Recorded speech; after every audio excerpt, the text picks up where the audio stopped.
el paso 6 vamos a ver cómo se dimensionan los purificadores de aire con filtro EPA.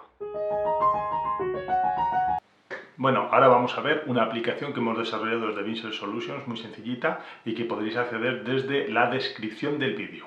Bueno, entonces si abrís la descripción del vídeo y pincháis en el link correspondiente, apareceréis en una página web de cálculo como la que veis en la pantalla. Bueno, ¿cómo está organizada? Tenemos un primer bloque de datos que están con las celdas en verde, menos esta está en azul, ya veremos para qué es.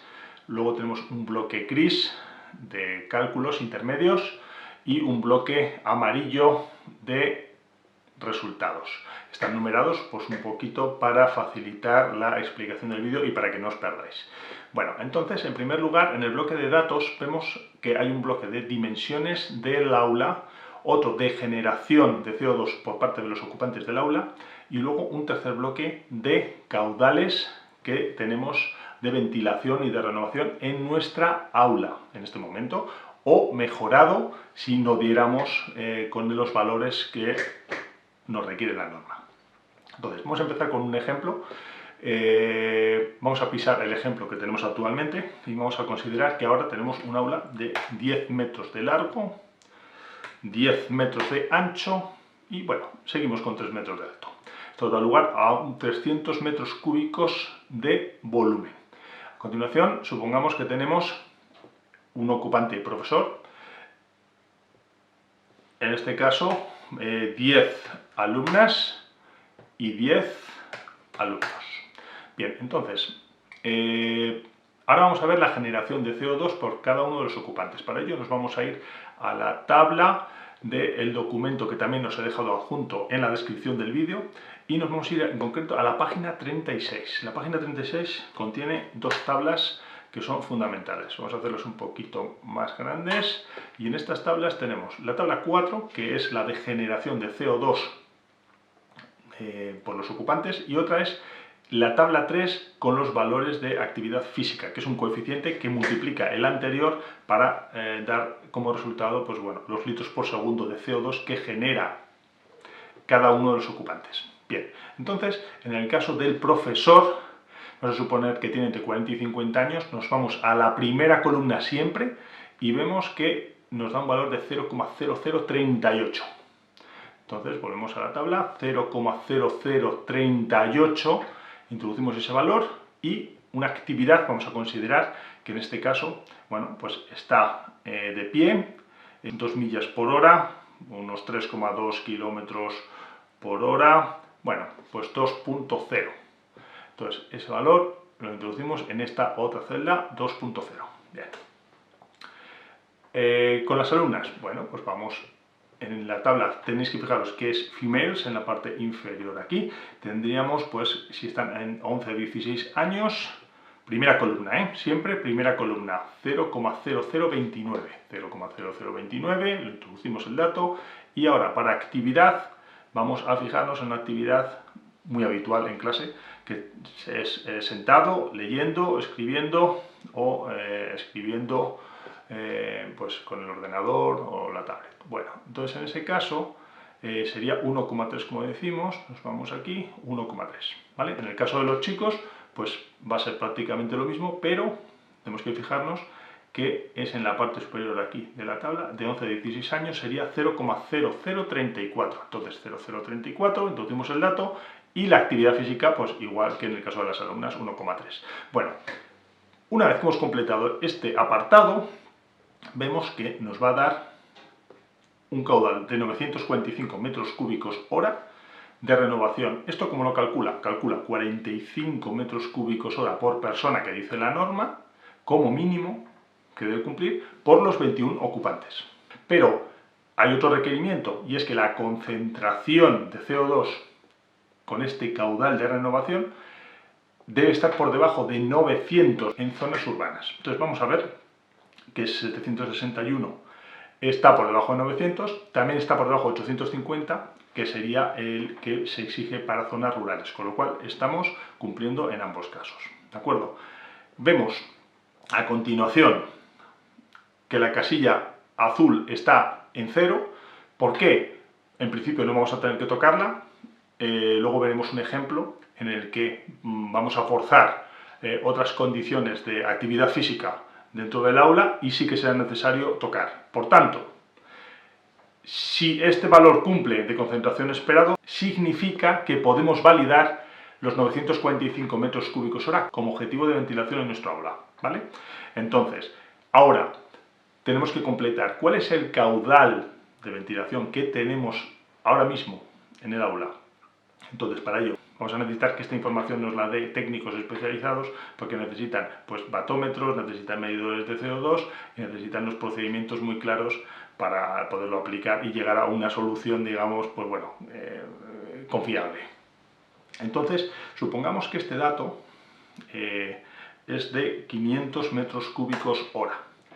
Ahora nos movemos horizontalmente y vemos que en el resultado 3 nos indica que necesitamos incrementar el caudal de ventilación. Bien, ¿esto por qué? Bueno, pues porque 500 es menor que el 945 que nos hemos fijado como objetivo por la norma.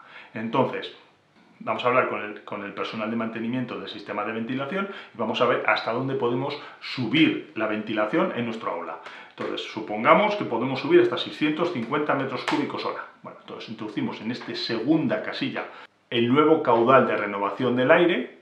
Entonces, nos movemos horizontalmente y vemos que nos da una nueva evaluación. Y nos dice que si no es posible incrementar la renovación aún más, deberemos dimensionar un EPA. ¿Por qué nos dice esto? Bueno, porque 650 sigue siendo menor que el objetivo de renovación de 945 metros cúbicos hora. Por tanto, ¿de cuánto será el EPA necesario? Bueno, pues será de la diferencia entre los 945 requeridos y los 650 que tenemos, lo cual da lugar a 295. Veis que aparece también el dato en pies cúbicos por minuto, algunos fabricantes trabajan en estas unidades, y solo comentar que elegiremos el filtro EPA inmediatamente superior a este valor. Es decir, si es de 295 y el valor comercial siguiente de más capacidad es de 350 metros cúbicos hora, pues nos quedaremos con el de 350. Bueno, ahora vamos a hacer el segundo caso. El segundo caso vamos a considerar que las actividades que se realizan en el aula ya no son las que se habían planteado de 1,3 de actividad física, estando los alumnos sentados, quietos, escribiendo, leyendo. Vamos a suponer que ahora han pasado a hacer una actividad física moderada que podemos considerar con 3,8 de índice de actividad. Entonces, en este caso, introducimos 3,8 y 3,8. Bueno, esto es un caso un poco extremo para que veáis un poquito cómo funciona la herramienta también en estas circunstancias. Bueno, entonces en este caso vemos que los 945 metros cúbicos hora mínimos ya no serían suficientes, puesto que ahora tenemos que la concentración esperada de CO2 sería en 1361, por encima de 900. Entonces sí que ahora, en este caso, tenemos que utilizar en la casilla azul y forzar unas renovaciones superiores.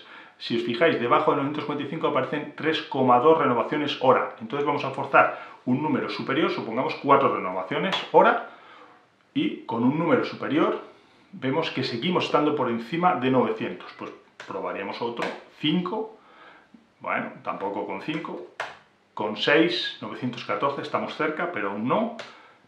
Probamos con 7, bueno, con 7 estaríamos ya justo por debajo de 900 y de 850 para zona rural, con lo cual ya estaríamos cumpliendo.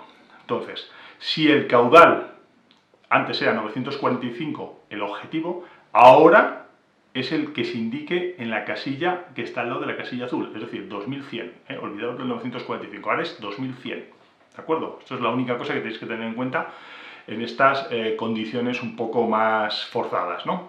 Entonces, este es el 2100 que tenemos que conseguir. En este caso, pues vamos a suponer que en el aula teníamos un sistema de ventilación que por defecto tenía 1200, medido por personal especializado, como hemos dicho igualmente, y necesitamos incrementar el caudal de renovación, bien, porque 1200 es menor de 2100, entonces hablamos con el personal de mantenimiento, ajustamos al máximo, llegamos, por ejemplo, pues a 1800 metros cúbicos hora. En ese caso vamos en horizontal y vemos que nos dice que bueno, vamos a tener que dimensionar un EPA porque aún así no llegamos. Evidentemente 2100 es mayor que 1800.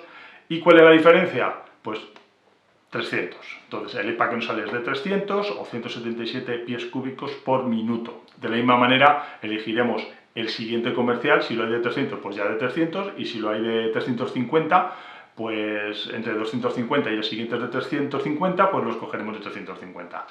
Una vez más, indicar que vamos a hacer unas consideraciones a la continuación en el vídeo que creo que son muy importantes a la hora de elegir este equipo, porque si bien el caudal lo dimensiona, hay otros aspectos que hay que tener muy en cuenta a la hora de escoger el filtro adecuado. Bueno, espero que os haya gustado y que bueno, os pueda ser útil. Cualquier comentario que tengáis sobre esta aplicación, hacedmelo llegar a través de los comentarios. Creo que es importante indicar que una vez que instaléis el filtro EPA no vais a notar una diferencia en la medición de CO2 en absoluto. Esto es totalmente normal porque no tiene ningún efecto sobre el CO2. Sin embargo, sí que va a tener un efecto real sobre la concentración de aerosoles en el aire, que es lo que venimos buscando en el contexto de una ventilación para evitar contagios en el seno del aula. Por último, unas consideraciones a la hora de elegir el filtro EPA. Si el caudal resultante es demasiado grande, deberemos valorar instalar varios. Es muy importante a la hora de elegir el equipo que el filtro sea EPA H13 o superior. Este filtro aporta al menos una eficiencia del 99,95% en las partículas de 0,3 micras. Además es interesante que el filtro tenga entradas a 360 grados. Aquí tenéis, por ejemplo, el filtro que utilizo yo, que tiene todo alrededor entradas y la salida es por el eje central. El centro del aula puede ser un emplazamiento ideal para su instalación. Aún así, recomiendo hacer mediciones de CO2 en distintas zonas de la clase para detectar zonas donde haya una renovación baja de aire. También hay que tener en cuenta mantener las distancias mínimas a las paredes que recomienda el fabricante. Y por último, si no queda más remedio que colocar el filtro cerca de una persona, evitar que la salida del filtro proyecte directamente sobre la persona. Bueno amigos, espero que hayáis pasado un buen rato y que hayáis aprendido algo. Nos vemos en el próximo programa. Y como siempre, darle al like si os ha gustado, suscribiros si queréis recibir notificaciones y dejad comentarios en la parte de abajo. ¡Hasta luego!